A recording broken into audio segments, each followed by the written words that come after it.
अस्सलाम वालेकुम। आज के प्रोग्राम के साथ मैं हूं नसरुल्लाह मलिक।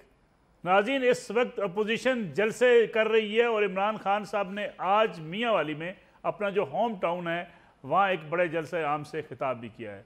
जवाबी जलसा किया मुस्लिम लीग नवाज़ ने, मरीम नवाज़ ने खिताब किया फतेह जंग अटक के अंदर। दोनों रहनुमाओं ने एक दूसरे के ऊपर खूब बम्बार्मेंट की, इल्ज़ामात भी आयद किए और साथ साथ ये भी कहा कि उनकी जमात इस वक्त मकबूलियत के उस अहम मोड़ पर आन खड़ी है कि अब ना इमरान खान साहब का मुस्तकबिल है, जबकि इमरान खान साहब कहते हैं कि PMLN का कोई मुस्तकबिल नहीं है।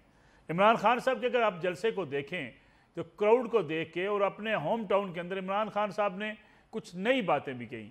साथ ये भी कहा कि जो लोग उनके मुनरफ अराकीन हैं वो जब हलकों में जाएँ तो उनका बंदोबस्त करना है। गोया ये सूरत ऐसी बनती चली जा रही है कि जब आपके जो अराकीन जो आपसे इख्तलाफ कर रहे हैं, पहले ही शिद्दत पसंदी, पहले ही इंतहा पसंदी इतनी अरूज पर है कि ये बड़ा मुश्किल दिखाई देता है कि जलसों के अंदर, बाज़ारों के अंदर, गली कूचों के अंदर लोग आपस में लड़ सकते हैं, क्योंकि इतनी पोलराइजेशन हो चुकी है कि ये इम्कान इस बात का है कि कहीं ना कहीं कारकुन आपस में दस्तो गिरबा होंगे। लेकिन जब सियासी लीडर ही इस किस्म की बात करे, इस किस्म की ज़ुबान इस्तेमाल करे और ये कहे कि अपने अराकीन जिन्होंने हमें वोट नहीं दिया, जो हमसे इख्तलाफ करके मुनहरफ हो चुके हैं, उनका बंदोबस्त आपने करना है, तो फिर लॉ एंड आर्डर की सूरत हाल कितनी ख़राब हो सकती है।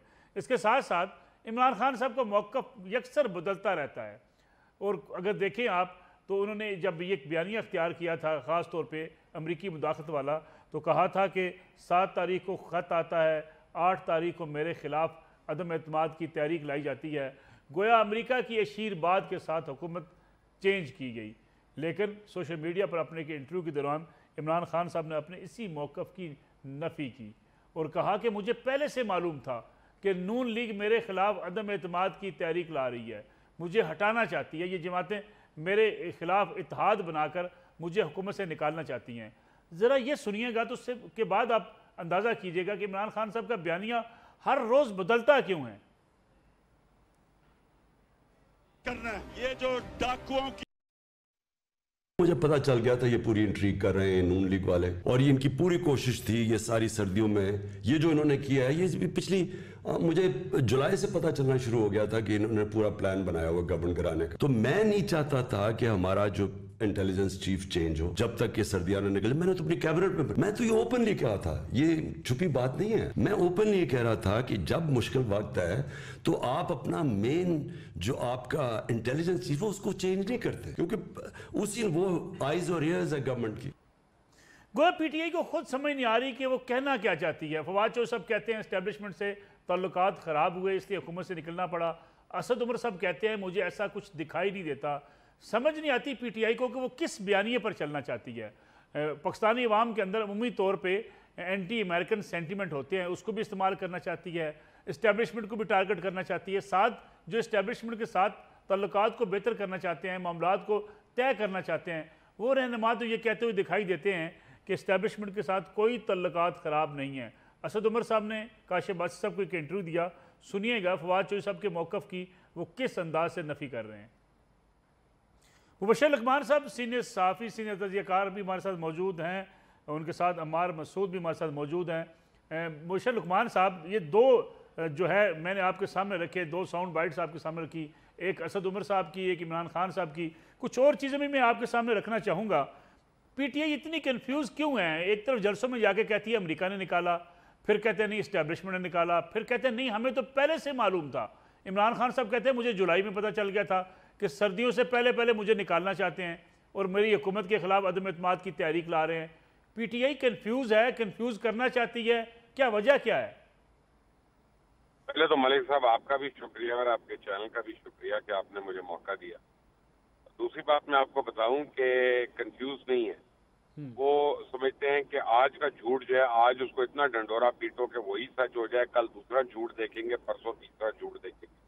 अब यानी एक लम्हे के लिए जुलाई वाली बात को आप ले लें तो इससे ही पता चलता है कि जो इमरान खान ने अपनी तमाम तकरीरों में पिछली 4-5 में ये बातें की कि जनाब रशिया में जाना जो है और रशिया से डील करना वो मुझे महंगा पड़ा, उस वजह से आउट हुआ।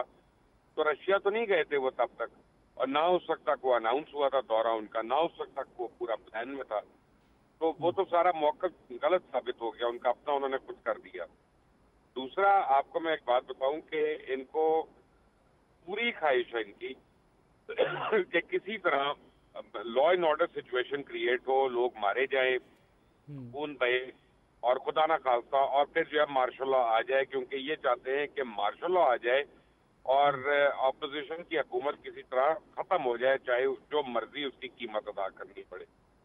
अब ये बड़ा आसान है, क्योंकि इमरान खान साहब के अपने बच्चे तो पाकिस्तान में है नहीं, हमारे बच्चे हैं अल्हम्दुलिल्लाह, आपके भी हैं, मेरे भी हैं, तो उनको तो किसी किस्म का लॉस नहीं है, उनको तो प्रोटेक्शन मिल रही है, even as former prime minister उनको प्रोटेक्शन मिल रही है। बिल्कुल ठीक। जब कोई इस तरह की बातें करते हैं कि जनाब जो मुनर्रिफ अराकीन है उनका घेराव करें, उनका ये करें तो वो करें, तो बेसिकली जब उनमें से कोई फिर रिएक्ट करेगा, जो कि मैरियट इस्लामाबाद में हुआ था, जी जी, तो उसका कौन जिम्मेदार होगा, और उस रिएक्शन के जवाब में जो रिएक्शन आएगा उसका कौन जिम्मेदार होगा।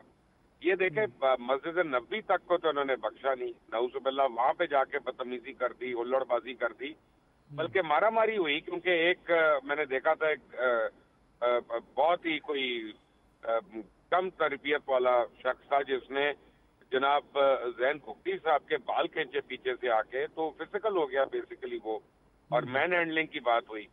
तो आप ये देखें कि जो मस्जिद नबी का एहतराम ना करे, मस्जिदुल हराम का एहतराम ना करे, रोज़ा रसूल का एहतराम ना करे, तो मलिक साहब वो आपका और मेरा कहाँ पे एहतराम कर सकते हैं। अब उनकी पॉलिटिक्स सिर्फ एक ही बात की है कि या हम हैं या कोई भी नहीं है। अच्छा, दूसरी तरफ आज आप देखा मियाँ वाली में उन्होंने किया, अपने हवाई हल्के में उन्होंने किया, लेकिन माजरत के साथ क्राउड बहुत कम था और बहुत थोड़ा क्राउड था, चार्ज क्राउड था, इसमें कोई शक नहीं है, लेकिन कम क्राउड था।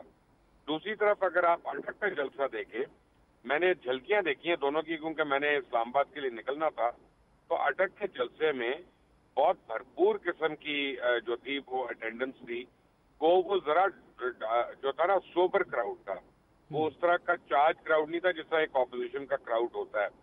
तो इमरान खान साहब अब अपने उसके पेडिस्टल पे पैर रखना चाह रहे हैं, और मुझे अभी इत्तला ये मिली है थोड़ी देर पहले, जी जी, मैं आपके प्रोग्राम के लिए कुछ रिसर्च कर रहा था, दो बातें मैं आपको कंफर्म कर सकता हूं कि ये जिस सोशल मीडिया इंटरव्यू का आप हवाला दे रहे हैं, जी जी, इसमें खास तौर पे इमरान खान ने एस्टेब्लिशमेंट की बुराई की थी, और इसमें उन्होंने कहा कि जी एस्टेब्लिशमेंट ने मेरे खिलाफ साजिश की है मुझे हटाने के लिए और वोट ऑफ नो कॉन्फिडेंस के लिए। वो बातें उन्होंने एडिट की हैं उसमें से, वो जुनैद वगैरह ने जो उन्होंने इंटरव्यू किया। जी जी, और दूसरी बात यह है कि इमरान खान साहब ने तमाम पार्टी के एटीएम्स को कह दिया है, और पीटीआई ने ऑफिशियली पैसे जमा करने शुरू कर दिए धरने के लिए, और अभी दो जगहों का इंतखाब हो रहा है, एक या तो फैजाबाद राउंड अबाउट के ऊपर होगा, या कोई दूसरा स्पॉट अभी इन्होंने फाइनल नहीं किया कि जी वहां पे आके ये धरना करे, और किसी तरह बजट से पहले ऐसी सिचुएशन पैदा करे कि बजट ना पास हो और हुकूमत जो है डिस्क्वालीफाई खुद ही हो जाए इस तरह से। तो पीटीआई जो है मुल्क में इस वक्त अनार्की की सिचुएशन करना चाह रही है, और आपने परसों देखा होगा इंडिया से मेजर गौरव आर्या का जी जी, वो जो तज्जियाकार है उनके, वो तो कह रहे हैं ये तो हमारे लिए काम कर रहे हैं भाई, हम $10 बिलियन भी खर्च करेंगे पाकिस्तान में, तो हमारे पैसों की वजह से किसी ने अफवाज पाकिस्तान को बुरा नहीं कहना, किसी ने पाकिस्तान के इदारों को बुरा नहीं कहना। लेकिन ये काम इमरान खान साहब कर रहे हैं, हमारा कर रहे हैं, क्योंकि कल को इलेक्शन होंगे और ये इलेक्शन में हारेंगे अभी, क्योंकि उस वक्त उनकी कारकर्दगी भी याद रहेगी लोगों को, पूरी गवर्नेंस भी याद रहेगी, तो ये कह देंगे मैं इलेक्शन का रिजल्ट नहीं मानता, ये एस्टेब्लिशमेंट ने ये किया वो किया, तो कह रहे हैं ये तो हमारा हाथ बढ़ा रहे हैं। मुबशर साहब कहते हैं कि इमरान खान साहब जब ज़्यादा बोलते हैं फिर उन्हें समझ नहीं आती कि वो बोलते क्या हैं। एक और क्लिप मेरे सामने पड़ा है, मैं चाहता हूँ ये भी आपके सामने रखूँ, इस पर भी आपका तबसरा लूँ। खान साहब को ये समझ नहीं आ रही कि वो मिसालें गधे की देना शुरू कर देते हैं। एक बात हो रही है किसी सोसाइटी की, बात हो रही है इमरान खान साहब की अपनी ज़ात की, लेकिन ये मिसालें देने की ज़रूरत क्या है? सुनिएगा कि वो कहते हैं कि मैं ब्रिटिश में एडजस्ट नहीं हो सकता था, मैं रहना नहीं चाहता था वहाँ पे, मैं हालांकि वहाँ पे मेरी ज़िंदगी गुजरी, मैं बहुत उनके माहौल से वाकिफ़ हूँ, लेकिन वहाँ मैं कोई बेहतर एडजस्ट नहीं होना चाहता था। ये भी सुनिएगा इमरान खान साहब कहते क्या है, बोलते हुए उनको समझ क्यों नहीं आती।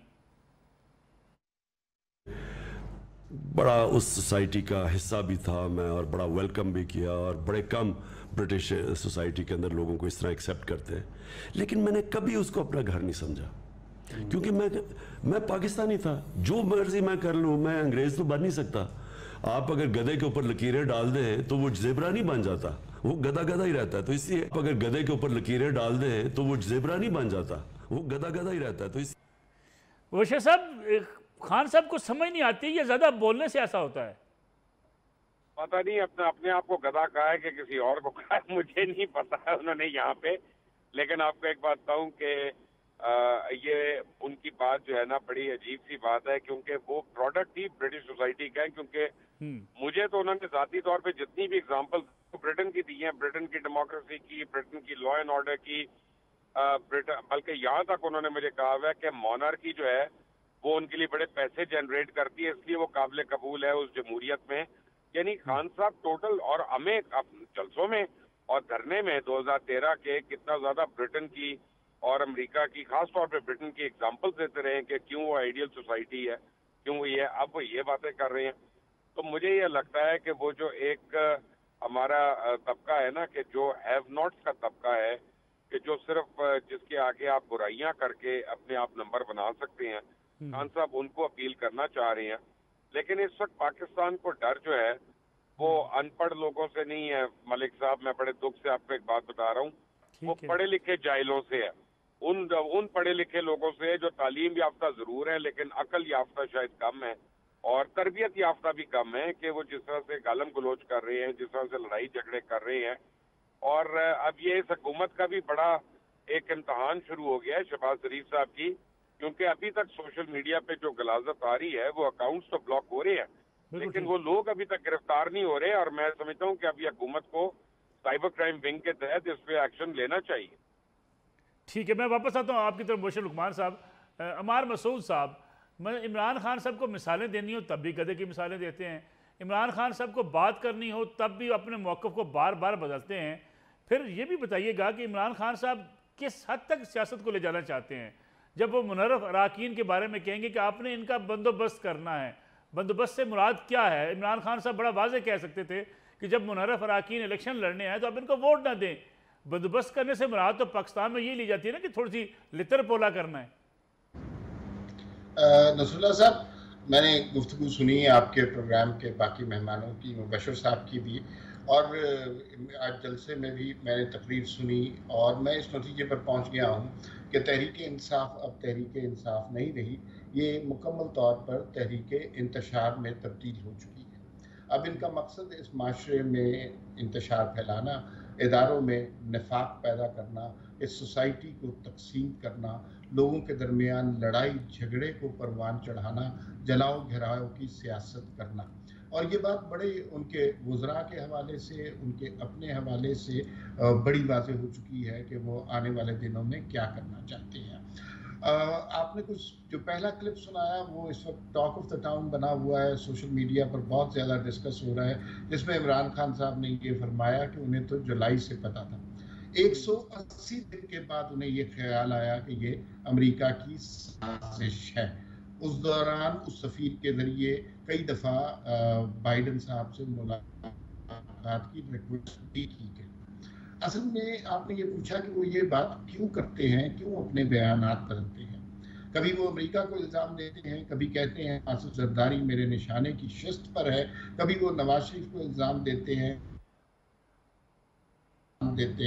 कभी वो ये कहना शुरू कर देते हैं कि न्यूट्रल तो सिर्फ जानवर होता है। ये सिर्फ और सिर्फ डेस्परेशन की, परेशानी की, घबराहट की निशानियां हैं और वो इस बात को तस्लीम करने पे तैयार ही नहीं है, क्योंकि उन्होंने अपनी ज़ात में अपना एक देवता बनाया हुआ है जिसकी खुद ही वो परस्तिश करते रहते हैं और अपने मानने और चाहने वालों से भी यही तवक्को करते हैं।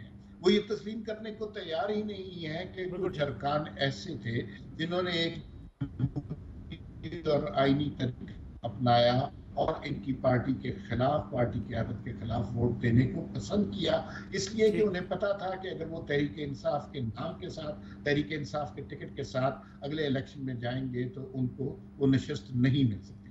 ये बहुत वाज़ेह सी बात है। इस कोई भी आईनी बात आप इनसे कर लीजिए, कोई कानून की बात कर लीजिए, अदालतों के किसी फैसले का जिक्र कर लीजिए, ये उसे तस्लीम करने पर तैयार ही नहीं है। इनका सोशल मीडिया स्ट्रॉन्ग मीडिया है जी जी। और ये मैं आपको ये बताऊं कि वो लोग हैं सोशल मीडिया पर जो दिन को रात और स्याह को सफेद साबित कर सकती हैं। जो इमरान खान ने अपनी पॉडकास्ट में बात की कि वो अमरीकी साजिश नहीं थी, वो बुनियादी तौर पर उन्हें जून जुलाई से पता था। उन्होंने मेरे साथ ज्यादती नहीं की, उन्होंने आपके साथ ज्यादती नहीं की, उन्होंने पॉलिटिकल पार्टीज के साथ, अदलिया के साथ, एस्टैब्लिशमेंट के साथ ज्यादती नहीं की। उन्होंने असल में ज्यादती की है अपने मानने वालों के साथ, अपने चाहने वालों के साथ, जो उनके कहने पर लगकर सारी दुनिया में ऐसे लगा जैसे अमेरिका के खिलाफ इनकलाब लाने निकल गए हैं।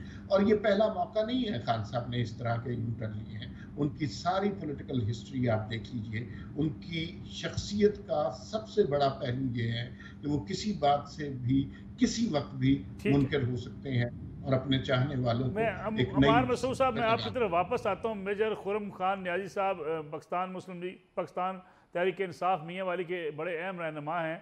आज के जलसे के मुंतज़िम भी थे, उन्होंने जलसा अरेंज किया मियाँ वाली के अंदर, जनाब खुर्रम रोखड़ी साहब। खुर्रम रोखड़ी साहब, बहुत बहुत शुक्रिया आपका प्रोग्राम में वक्त देने का।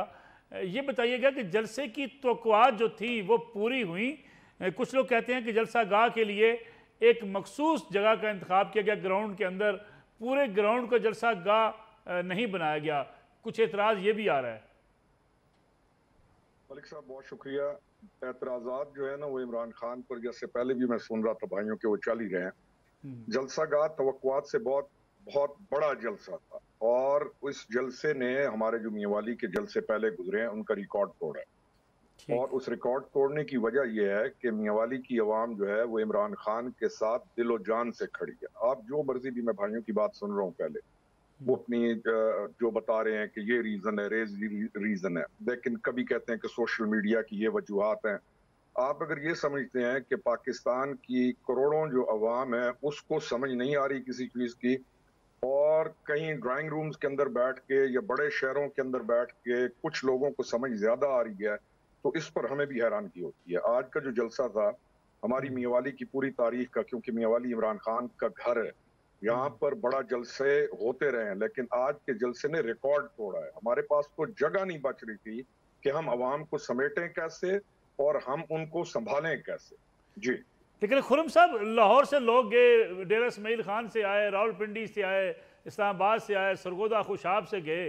अगर आप इन तमाम अजलास से लोगों को बुला के मियाँ वाली में जलसा करेंगे तो आप कह सकते हैं कि ये बड़ा जलसा था। मियाँ वाली की अपनी लोकल जो है वो उनकी इन्वायरमेंट शमूलियत से ज़्यादा तो बाहर से लोग गए थे। मलिक साहब बिल्कुल बिल्कुल बाहर से किसी को भी नहीं बुलाया गया। ये जो प्रोपेगेशन है ना कि लोगों को बाहर से बुलाया गया, ना बुलाया गया, पहला जलसा है मियाँवाली का जिसमें हमने लोगों को ट्रांसपोर्ट भी नहीं दी।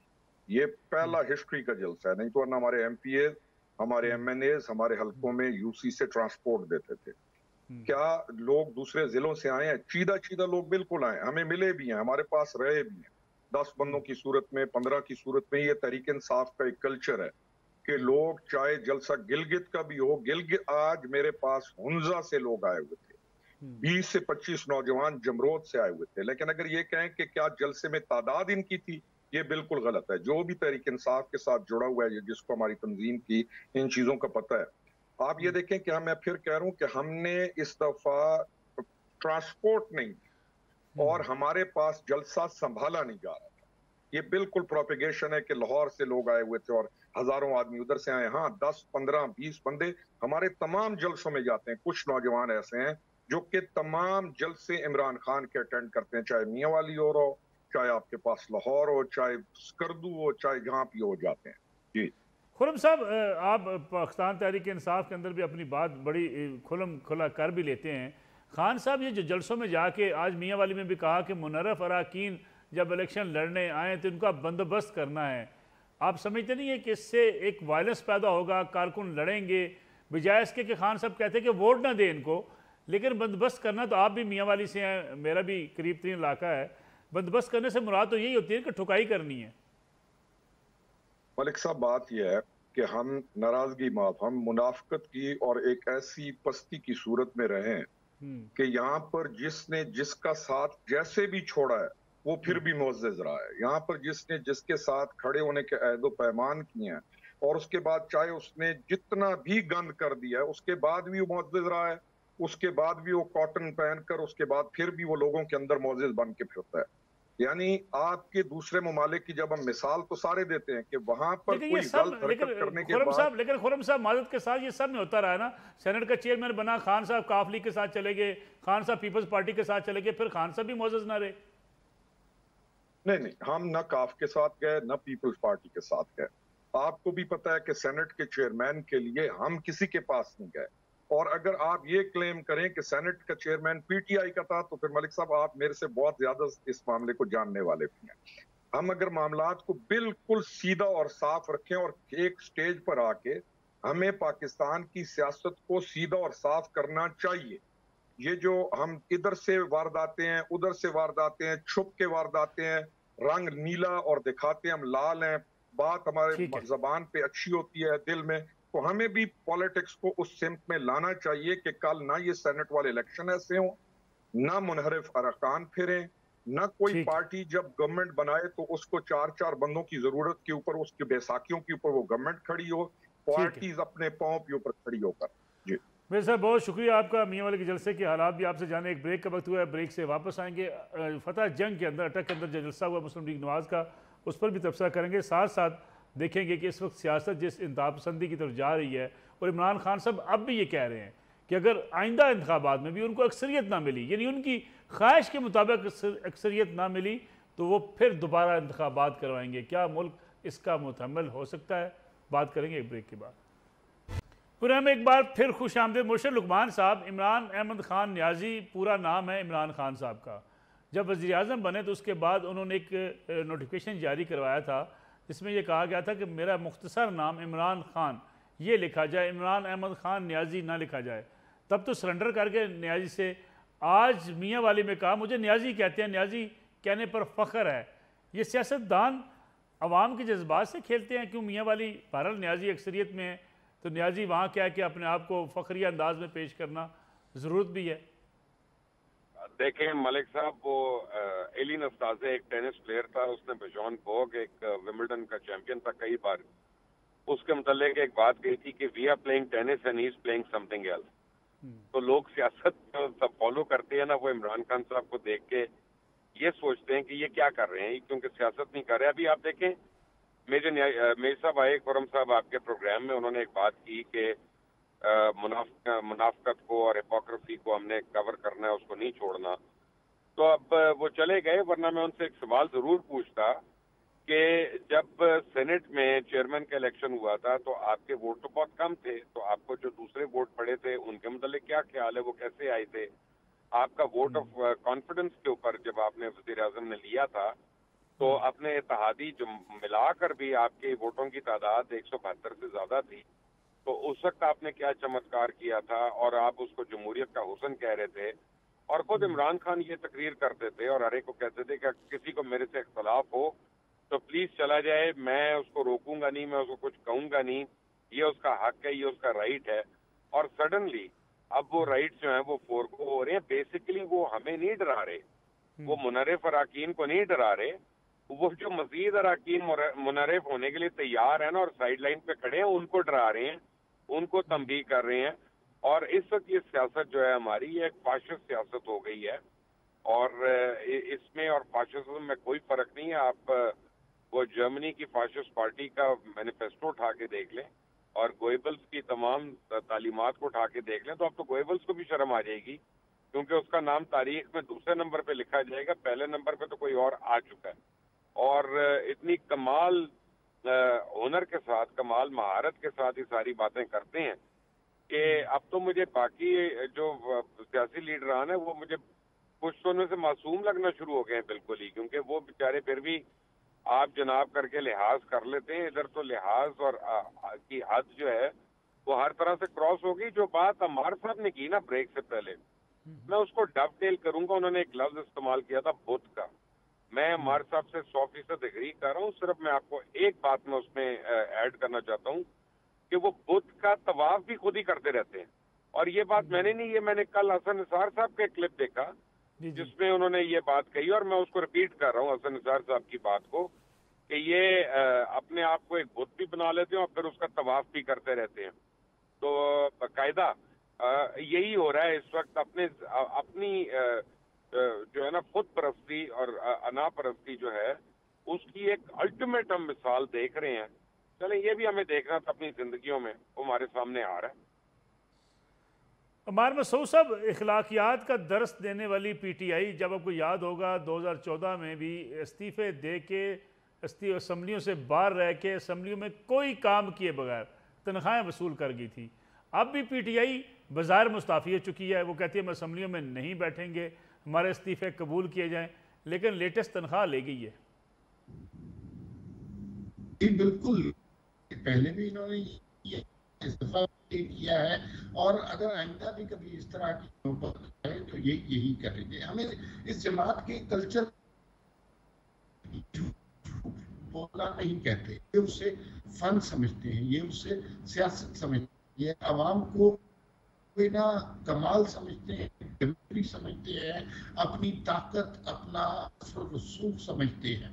तो ये इसी तरह के लोग बिल्कुल तनख्वाह वसूल की है और आगे भी। अम्बार साहब, आपकी थोड़ी सी आवाज़ गलबत डिस्टर्ब हो रही है, मैं वापस आपकी तरफ आता हूँ। मैं यही सवाल रखूँगा मुबशर लुकमान साहब के सामने। मुबशर साहब, आप काम ना करें, आप असम्बली में ना बैठें, आपके मैं मुस्ताफ़ी हो चुका हूँ, लेकिन तनख्वाह टाइम पे वसूल कर रहे हैं। आप नेशनल एक्सचेकर पे चोरी कर रहे हैं, आप अवाम की चोरी कर रहे हैं, आप अवाम के टैक्सों की चोरी कर रहे हैं और वो आपके लिए जायज़ है।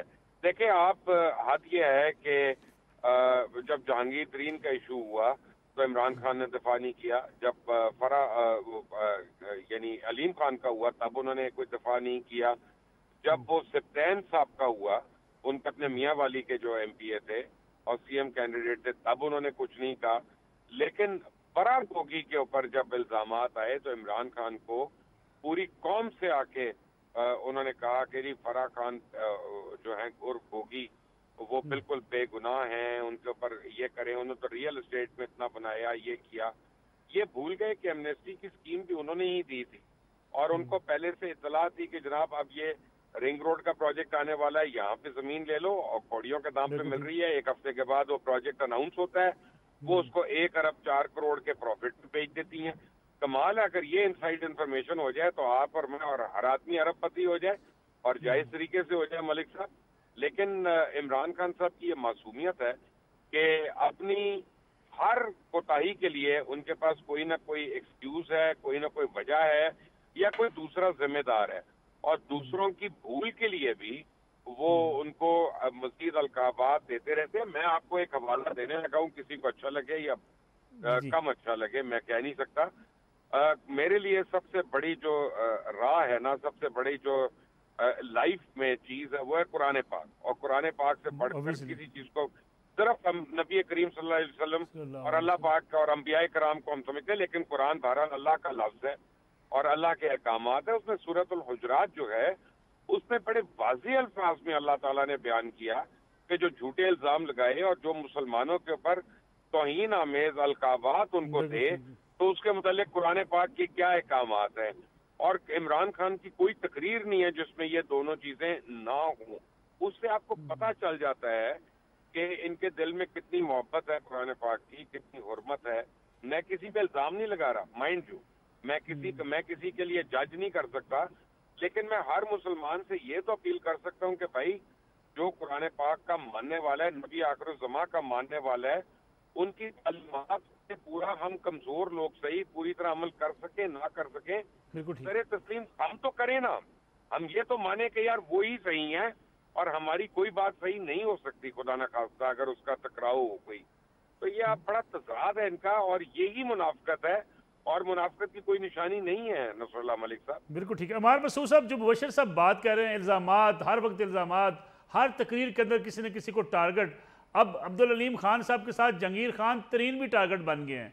क्या वजह आपको? जहांगीर खान तरीन कुछ दिनों बाद बोलने वाले हैं, इसलिए इमरान खान साहब ने अभी से मनसूबाबंदी के तहत अटैक किया है। देखिए, इमरान खान साहब बहुत जहानत से काम करते हैं।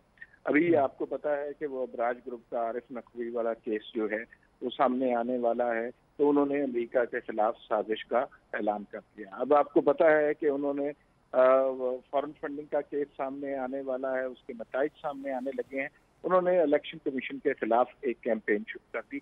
ये प्रीएम्बल क्रिएट करते हैं, उसी तरह उसके बाद उसके ताकि लोग ज़हनी तौर पर तैयार हो जाएं कि आइंदा होने, जैसे अभी वो वीडियोस के मामले पे, मतलब वो जो पता नहीं वो रिलीज वीडियो किसी ने देखी या नहीं देखी, लेकिन उसको सबसे ज्यादा प्रमोट फवाद चौधरी और इमरान खान ने किया, किसी और ने उसके बारे में बात ही नहीं की। तो जो कुछ ये होने वाला होता है ये उसका प्रीएम्बल क्रिएट कर देते हैं। अब जहांगीर तरीन के हवाले से भी इन्होंने बात शुरू कर दी है, इसका मतलब है कि इन्हें पता चल गया होगा कि अब वो भी सच बोलने वाले हैं। देखिए इनसे इनका मसला ये है कि कुछ भी कर लें, आप इन्हें मनवा नहीं सकते कि आप गलत हैं। ये झूठ बोलना है, जब इनका कोई झूठ पकड़ा जाता है तो ये लोगों से माजरत नहीं करते, माफी नहीं करते, मांगते, सॉरी नहीं करते, ये उससे बड़ा झूठ बोल देते। ये इनकी पॉलिटिकल स्ट्रेटजी बनी हुई है। अभी जैसे खुर्रम साहब तशरीफ लाए थे, वो कह रहे थे मुनहरिफ अरकान के हवाले से जो इमरान खान साहब ने कहा बिल्कुल दुरुस्त कहा। अब ये कैसे ये बात कर सकते हैं? ये जमात जो 2018 में सिलेक्ट हुई है, ये सारी की सारी बनी मुनहरिफ अरकान से। शाह महमूद कुरैशी कहाँ से आए हैं, फवाद चौधरी कहाँ से आए हैं, फयाज चौहान कहाँ से आए हैं, गवर्नर सरवर कहाँ से आए थे, सारे नाम देख लीजिए, ये लोग कहाँ से आए हैं। ये पार्टी बनी मुनहरिफ अरकान से, और इस वक्त जहाद शुरू किया है मुनहरिफ अरकान की वजह से। इन्होंने सोशल मीडिया का एक कल्ट बना लिया है, और नाउज़ बिल्लाह ये किसी फिरका बनाने की तरफ जा रहे हैं। जिस तरह की ये गुफ्तगू कर रहे होते हैं, और वो अगर अपोजिशन का जो इस वक्त हुकूमत में है, इसमें से कोई भी सियासतदान करे, लोग उसके चीथड़े उड़ा दें। जिस तरह की गुफ्तगू करने का मार्जिन इन्हें हासिल है, और जिस तरह की गुफ्तगू करके ये उस बात को बदल देते हैं, तो इनके जहन में अब बहुत सारे खौफ हैं।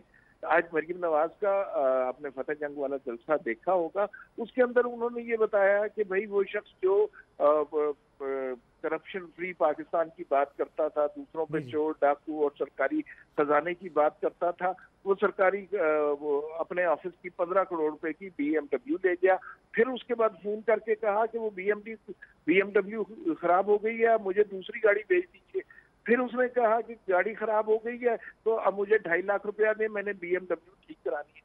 ये छोटे छोटे किस्से जब सामने आएंगे ना, तो वो जो बुत बनाया हुआ है, वो जो देवता बनाया हुआ है, क्या करें? उनका कोई कारोबार या उनके कोई आमदन के जराए नहीं है, फिर पैसे तो उन्हें चाहिए होंगे ना। वही वो पैसे उन्होंने बहुत कमाए। ये फॉरेन फंडिंग वाले केस का खुल के फैसला आ जाए तो आपको पता चलेगा। कारोबार नहीं है, लेकिन ये यतीमों के जो है ना वो खैरात, सदका, ज़कात, ये सब कुछ खा गए। हमें टीवी पे क्या नजर आता है, ये मीडिया से प्ले करना बहुत पुराना आता है। एक बहुत ही मासूम से कैंसर ज़दा बच्चे की तस्वीर नजर आती है जो कहता है कि इलाज के लिए मुझे पैसे चाहिए और मेरे इलाज के लिए डोनेट करें। हमें क्या पता कि वो पैसे तहरीक इंसाफ के सियासी मकासद के लिए इस्तेमाल हो रहे हैं, वो पैसे इमरान खान के ज़ाती सर्फ में आ रहे हैं। ये बातें तो अभी खुलेंगी ना, तो ये मीडिया टकले इनके, और जिस शख्स का ये रहन सहन हो, मैं और आप भी इसी मुल्क में ही रहते हैं, हमें पता है कि इस मुल्क में रहना कितना मुश्किल हो गया है। तो एक शख्स जो 300 कनाल के बंगले में रहता है, उसका रहन सहन कितना मुश्किल होगा। कारोबार कोई है नहीं, तो वो खर्चा कैसे चलता है। ठीक है, मुबशर लुकमान साहब, फवाद चौधरी साहब जो कह रहे हैं कि 30 मई तक हुकूमत खत्म हो जाएगी, बड़ी पेशगोई कर रहे हैं। साथ ये कह रहे हैं कि 3 साथी शहबाज शरीफ साहब के उनको छोड़ने वाले हैं। जब 3 साथी छोड़ जाएंगे तो उनकी अक्सरियत ख़त्म हो जाएगी। खाम ख्याली है, खुशफहमी है, या वाकई कुछ हो रहा है?